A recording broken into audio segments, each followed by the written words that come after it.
I know there's a criticism out there that my administration has been spending with reckless abandon, pushing a liberal social agenda while mortgaging our children's future. The worst thing that we could do in a recession this severe is to try to cut government spending at the same time as families and businesses around the world are cutting back on their spending. President Obama spoke to his critics directly earlier today, saying the last thing the government should be doing during a recession is cutting back on spending. And one of the critics of the president has been Republican Congressman Ron Paul. He joins us now live on the phone from Jackson, Texas. Thank you so much for joining us, sir. Thank you. Good to be with you. Let me get your thoughts on what you heard today from the president, saying that they've got a plan. They've seen some success, but not out of the woods yet. Boy, that's for sure. I think that we haven't even come close to having a policy that might get us out of the woods, because we're doing exactly what got us into the problem. We're spending more, regulating more, having new programs, printing more money, and they're trying to reinflate the bubble. And it's the bubble that was the problem in the first place.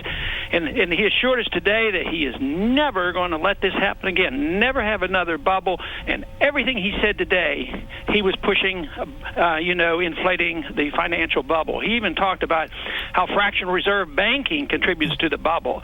So I don't think people can be very hopeful that this is going to solve our problem. Well, let me look at some of the spending. You got the president just yesterday announcing the 2000th transportation project. He says funded by the stimulus. He also talked about government sector layoffs that were canceled as a result. Some of the police departments been able to keep on officers. And just yesterday was Goldman Sachs who reported a surprising profit, saying that because of the help that they've received, they might be able to pay back the TARP funds they got from the government.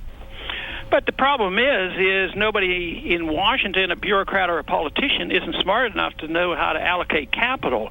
So if you take that and you see a so-called benefit, you don't know where that money might have gone elsewhere. It might have gone into something productive. So nobody knows whether building a highway is the most productive thing to do. Maybe it is to save the money and build a plant, and maybe it's to build a steel plant or something. So since no one knows, why not try? Why not try capitalism is what I'm saying. Why not try freedom and let the market work? We haven't allowed it to work for so many decades, but they're falling into the same trap of the 30s.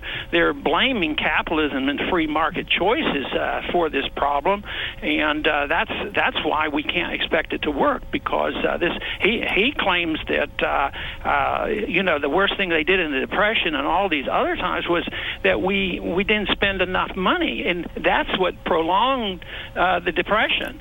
But wasn't it spending for the war that ended it? Pardon me? But wasn't it spending for the war that helped this country during the Depression? No, that's not true.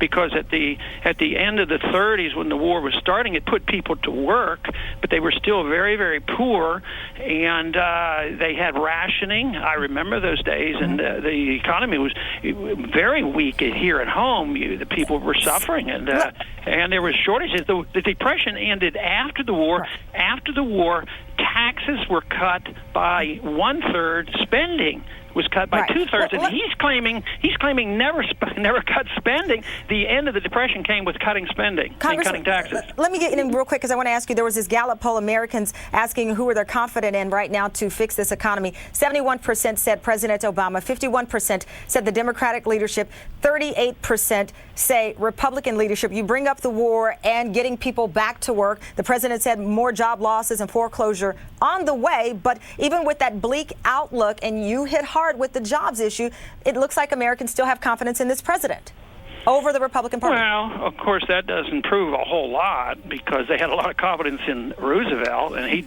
he prolonged the Depression. So I don't think that's very much of an argument at all. So the only thing that changes things is not personalities; it has to be economic policies and the ideas of freedom and free choices and sound money and the Federal Reserve. If we don't talk about that, you can't solve the problems. You just can't keep inflating economy through the creation of new money and credit. That's how we got into the mess. That's how the bubble was created. It finally collapsed.